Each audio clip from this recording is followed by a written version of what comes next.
ಅವ್ರಿಗೆ ಸೀಟ್ಗಳನ್ನು ಕೊಟ್ಟು ಗೆಲ್ಲಿಸಿರತಕ್ಕಂಥದ್ದು ಭಾರತೀಯ ಜನತಾ ಪಾರ್ಟಿ. ಹಾಗಾಗಿ ಭಾರತೀಯ ಜನತಾ ಪಾರ್ಟಿಯ ನಿಷ್ಠೆಯನ್ನು ತೋರಿಸಬೇಕಾಗಿರ್ತಕ್ಕಂಥ ಶಾಸಕರು ಈ ರೀತಿಯ ಅಡ್ಡ ಮತದಾನ ಮಾಡಿರ್ತಕ್ಕಂಥದ್ದು ಸರಿಯಲ್ಲ ಮತ್ತು ಅದರ ಬಗ್ಗೆ ಅವರಿಗೆ ತನಿಖೆಗಳಾಗಿ ಶಿಕ್ಷೆ ಆಗಬೇಕು ಅನ್ನತಕ್ಕಂಥ ಒಂದು ಕಡೆ.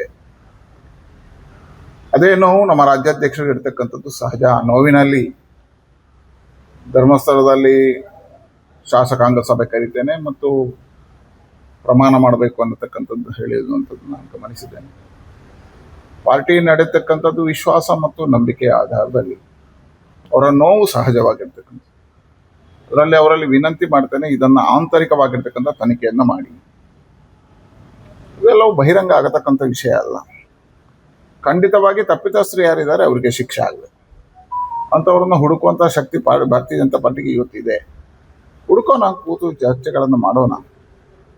ಮತ್ತು ಯಾರ್ಯಾರು ಈ ರೀತಿಯ ತಪ್ಪು ಹೆಜ್ಜೆಗಳನ್ನು ಇಟ್ಟಿದ್ದಾರ, ತಪ್ಪು ನಿರ್ಧಾರಗಳನ್ನು ಮಾಡಿದಾರ, ಪಾರ್ಟಿಗೆ ದ್ರೋಹ ಮಾಡಿದ್ದಾರೆ, ಅವರೆಲ್ಲರನ್ನ ಕಠಿಣವಾಗಿರ್ತಕ್ಕಂಥ ಶಿಕ್ಷೆಗೆ ಒಳಪಡಿಸ್ತಕ್ಕಂಥ ಕಾರ್ಯದಲ್ಲಿ ನಿಮ್ಮ ಜೊತೆ ನಾವಿದ್ದೇವೆ, ರಾಜ್ಯಾಧ್ಯಕ್ಷರ ಜೊತೆ ನಾವಿದ್ದೇವೆ. ಹಾಗಾಗಿ ಈ ಕಾರ್ಯ ಏನಿದೆ, ನಾವು ಧರ್ಮಸ್ಥಳದ ಹೆಸರು ಇವತ್ತಿನ ಸ್ಥಿತಿಯಲ್ಲಿ ರಾಜಕಾರಣದಲ್ಲಿ ದೇವರ ಹೆಸರುಗಳನ್ನು ತರ್ತಕ್ಕಂಥದ್ದು, ದೇವರ ಪ್ರಮಾಣ ಮಾಡ್ತಕ್ಕಂಥದ್ದು ಅಷ್ಟು ಸಮಂಜಸ ಅಲ್ಲ ಅಂತ ನನ್ನ ಭಾವನೆ, ವೈಯಕ್ತಿಕ ಭಾವನೆಗಳು. ಹಾಗೆ ಅವರಲ್ಲಿ ವಿನಂತಿ ಮಾಡ್ತಾನೆ, ಈ ಎಲ್ಲ ಕಾರ್ಯವನ್ನು ಬಿಟ್ಟು ಯಾವ ರೀತಿಯಲ್ಲಿ ಆಗಿದೆ ಅನ್ನತಕ್ಕಂಥದ್ದು ತನಿಖೆಯನ್ನು ಮಾಡುವಂಥದ್ದು ಒಳ್ಳೆಯದು ಅಂತ. ಈಗಾಗಲೇ ಅವರು ಸಮಿತಿಯ ರಚನೆ ಮಾಡಿದ್ದಾರೆ, ಒಳ್ಳೆಯ ಅಂಶಗಳನ್ನು ಪ್ರಕಟೀಕರಣ ಮಾಡಿದ್ದಾರೆ. ಸಿ.ಟಿ. ರವಿ, ನಮ್ಮ ಮಹೇಶ್ ತೆಂಗಿನಕಾಯಿ, ಎನ್ ಮಹೇಶ್ ಇವರ ನೇತೃತ್ವದಲ್ಲಿ ಮಾಡಿದ್ದಾರೆ.